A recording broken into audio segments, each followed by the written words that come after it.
Permítaseme citar este fundamento a la ley firmada por Zapata en febrero de 1917.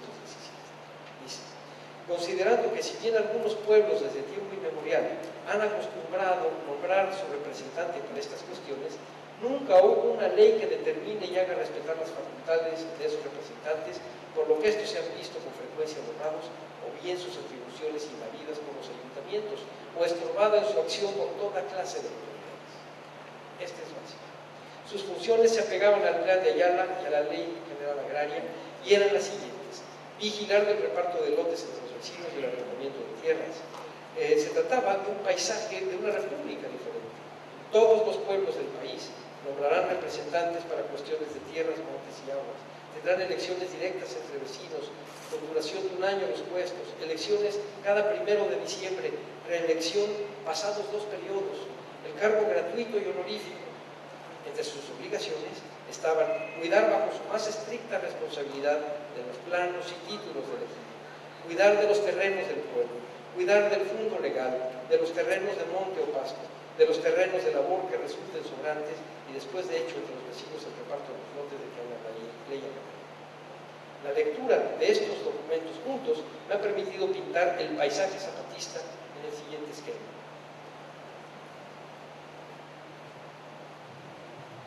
Es un cuadro casi tan esquemático como el de Diego Rivera en 1915, hecho de líneas rectas y curvas, pero lo que es interesante es el manejo de un gobierno paralelo, el gobierno de las juntas militares, de las juntas de representantes en materia agraria, junto con las autoridades municipales, y que suben sus propuestas a los distritos, al gobernador, al presidente de la República, y cuando se terminara la revolución, a las legislaturas para convertir todas sus propuestas en leyes. Se ha dicho muchas veces que los zapatistas no tenían un proyecto de ley. Por supuesto que tenían un proyecto de ley, y están inventando una república. Es una república diferente. No la podemos, no podemos saber qué consistiría su eficacia, porque nunca se ha practicado en la historia de una república de este tipo. 4. Para terminar, quisiera describir un último paisaje zapatista.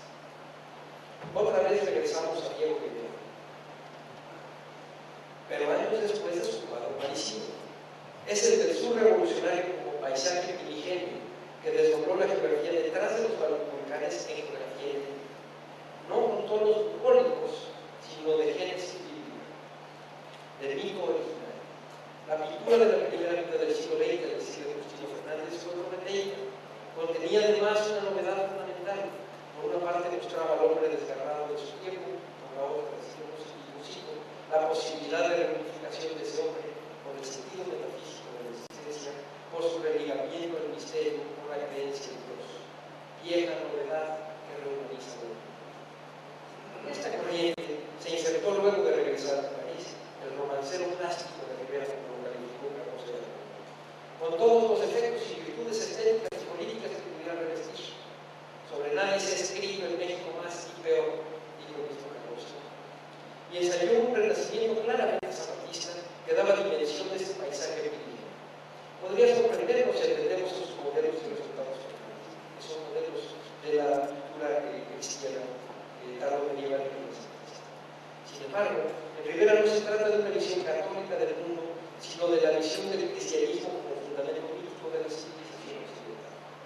Rivera, fanático del Renacimiento, mitógrafo laico de la mexicanidad, mitómano voluntad, católico que gustó del disfraz de hereje, Rosacruz, comunista militante, infatigable del panegírico nacionalista y artista comprometido con el arte, para explicar los alcances de la revolución, decidió entretejerla en mitos de origen.